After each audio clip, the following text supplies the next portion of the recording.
कृष्णा, जय श्री राधे। नवरात्रों की अग्रिम आपको शुभकामनाएं देते हुए मैं आज आपको एक ऐसा सरल ऐसा विधान छोटा सा बता रहा हूँ जो व्याधि मुक्ति के लिए है। अनेक व्यक्ति अपने जीवन में कष्टों का सामना करना पड़ता है और कर रहे हैं। वो कष्ट क्या है?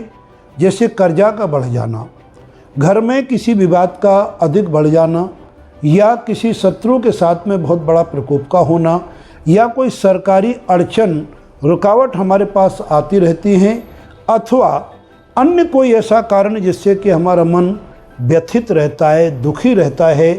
इसमें कोई मंत्र तंत्र टोना टोटक की अगर विद्या है तो वो भी इससे नियंत्रण हो जाती है, अर्थात नष्ट हो जाती है और जीवन में एक बड़ा सुकून मिलता है।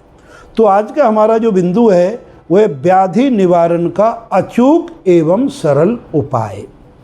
इस व्याधि निवारण के अचूक और सरल उपाय को, जो कि बहुत ही अच्छा है, बताने से पूर्व मैं चाहता हूँ कि ये हमारे आचार्य जितेंद्र कटारा चैनल यदि आप इसमें नए हैं तो सब्सक्राइब करें, बेल आइकॉन दबाना बिल्कुल ना भूलें, और इसमें लाइक्स एवं कमेंट्स तो ज़रूर बनता ही है, जो अपनी अपनी इच्छा से आप ज़रूर करें। अब मैं बता रहा हूँ कि जब मनुष्य अनेक व्याधियों से ग्रसित नज़र आने लगे, जैसा कि पूर्व में मैं बताया हूँ, इसके अलावा अन्य किसी भी प्रकार की व्याधि हों जिससे वो आदमी बेचैन और अशांत रहता है, तो उसको मैं एक उपाय बता रहा हूँ। पीपल का पेड़ जो हमारी भारत की भूमि में तो बड़ी आसानी से मिल जाता है, और ये पीपल का पेड़ जिसके अनेक विधान पहले भी बता चुका हूँ और समय समय पर आगे भी बताऊँगा। ये पीपल का पेड़ क्या है? गीता का जब आप अध्ययन करेंगे तो गीता में भगवान स्वयं कहते हैं, अश्वत्थो सर्ववृक्षाणाम, समस्त वृक्षों में मैं अश्वत्थ नाम का और वृक्ष हूँ जिससे हम पीपल कहते हैं। ये पीपल साक्षात भगवान का स्वरूप है। ये तो हमारी वैदिक और शास्त्र और धार्मिक मान्यताओं का एक ठोस बिंदु है, काल्पनिक नहीं है, ठोस बिंदु है। किंतु साइंटिफिक रीजन के आधार पर भी हम इसे भगवान का स्वरूप क्यों मानते हैं कि वनस्पति विज्ञान में ये सर्वविदित है कि दिन में जितनी भी वृक्ष हैं वो ऑक्सीजन छोड़ते हैं, रात को कार्बन डाइऑक्साइड छोड़ते हैं। तो ये पीपल का पेड़ एक ऐसा है, सब पेड़ों से भिन्न है, जो 24 घंटे जो जीवन रक्षा के लिए परम आवश्यक है, जो जीवन रक्षा की हमारी ऊर्जा है, उसे बोलते हैं हम लोग ऑक्सीजन। ऑक्सीजन ये 24 घंटा निरंतर डिस्चार्ज करता है। इससे हमारे जीवन की तमाम व्याधियां दूर होती हैं। इसके साथ साथ इसके पत्तों को अगर उबाल के आप स्वीकार करते हो और पत्ते उबाल के स्वीकार करते हो, उसके यानी पीते हो, तो शरीर की तमाम बीमारियां भी ठीक होती हैं। ये आयुर्वेदिक का विधान है जिसके बारे में हम आपको समय समय पर पुनः बताएंगे। आज का हमारा उद्देश्य, जो मूल उद्देश्य है व्याधि निवारण का, क्या विधान है। शनिवार के दिन और कच्चा सूत जो कि आसानी से हर दुकान पर मिल जाता है।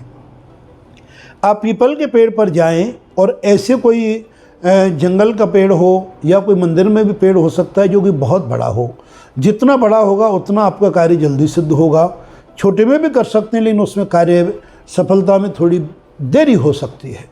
अब करना क्या है, हमें एक घी का दीपक ले जाएं, एक लोटा पानी का लेके जाएं, उस पानी में जरा सा चीनी और दूध डालें, और तीसरा जो हमारी सामग्री की आवश्यकता है कि रोली, मौली और थोड़ा सा चावल, ये ले जाएं। तो सर्वप्रथम आपको क्या करना है कि पीपल वृक्ष के सामने आपको अपनी समस्याएं हाथ जोड़ करके बतानी है कि हे प्रभु, आप पीपल जो पेड़ है भगवान कृष्ण स्वरूप है, नारायण स्वरूप हैं, साक्षात आप हमारे लिए व्याधि के निवारण के एक साक्षात देवता हो।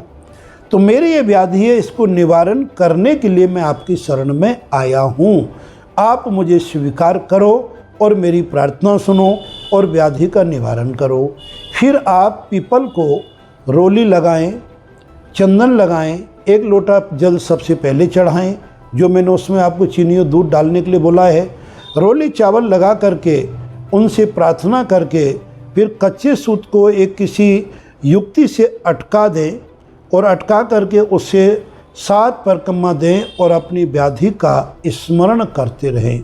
हे प्रभु मेरी व्याधि है, इसका निवारण करो। हे प्रभु मेरी ये व्याधि है, इसका निवारण करो। ऐसा मन में कल्पना करते हुए 7 जो परिक्रमा के साथ साथ वो जो सूत का धागा है वो पीपल की पीड़ में यानी पीपल के तने पर आप उसे लपेटते चले जाओ। लपेटने के बाद आप उन्हें गले से मिलो और दीपक जला दो इस प्रकार की कोई युक्ति से, ताकि मानो हवा चल रही हो तो हवा का प्रकोप ना लगे। चाहे 2-3 ईंटों का सहारा ले लो, उनका छोटा सा घर बना के उसमें स्थापित कर दो। इसके उपरांत उस पीपल वृक्ष के समक्ष आप अपनी प्रार्थना अन्य जो भी व्याधियों के लिए आपको करनी है वो व्याधियों के लिए प्रार्थना करें और प्रार्थना करके वहाँ बैठ कर के अपने जितना आपके पास समय है गुरु मंत्र का जाप करें। गुरु मंत्र का जाप करें और ज़रूर से ज़रूर भगवान से प्रार्थना बारंबार करते हुए बस केवल इतना ही मात्र करना है और करके आप अपने घर आ जाएं। अब ये विधि हमें कब करनी है, कितनी बार करनी है, इसका भी मैं स्पष्टीकरण कर देता हूँ। ये विधि शनिवार के दिन करनी है, सूर्य उदय के बाद करनी है और सूर्यास्त से पहले पहले करनी है, अर्थात भगवान सूर्य की साक्षी में ये पूजा होनी चाहिए। यद्यपि छोटी मोटी बाधा है तो पहले शनिवार में ही और अगले शनिवार तक आपको इसका निराकरण हो जाएगा, किंतु मन में एक संकल्प कर लें कि हमें 11 कम से कम, और ज़्यादा कोई अगर आपको समय की उपलब्धता कम है तो 7 शनिवार अनिवार्य है। 7 शनिवार या 11 शनिवार, और अगर कोई बड़ी बाधा है तो इसी विधि को आप लगातार 21 या इससे ज़्यादा भी शनिवार के शनिवार कर सकते हैं। हफ्ते में सिर्फ एक ही दिन करनी है और संपूर्ण विधि को करके आके और बस पहले से जूते उस प्रकार से रख दें ताकि आपको पीछे मुड़ के देखना ना पड़े। कई बार क्या होता है कि हम जाते हैं, पीपल की थोड़ी दूरी पे जूते उतार देते हैं, प्रैक्टिकल है, और जूतों का मुख पीपल की तरफ होता है। जब हम लौटेंगे तो हमारा मुख स्वतः ही बिना किसी कारण की पीपल की तरफ मुड़ जाएगा। तो पहले से जूतों को डायरेक्शन हम उस प्रकार से कर लें कि पूजा करने के बाद हमें पीछे मुड़ के नहीं देखना है, सीधा अपने घर आना है। रास्ते में भी कहीं प्रयत्न करें कि नहीं रुकें। मंदिर में दर्शन करना चाहो तो रुक सकते हो। कोई बंधु बांधव भी मिल जाएं तो उनका खाली दूर से ही हेलो हाय अभिनंदन करके और चलते रहें, उनसे ना मिलें ना उनके घर जाएं। ये विधि करेंगे, ये विधि के करते आपकी तमाम जो मैंने बताई हैं इससे भी ज़्यादा यदि आपकी परेशानी है उन सब की मुक्ति होगी। ये आप स्वतः ही देखोगे, आनंद की वर्षा होगी। आज की वीडियो में इतना ही बता रहे हैं, फिर अभी और बताएंगे अगले वीडियो में पीपल के बारे में। जय श्री कृष्णा और जय श्री राधे।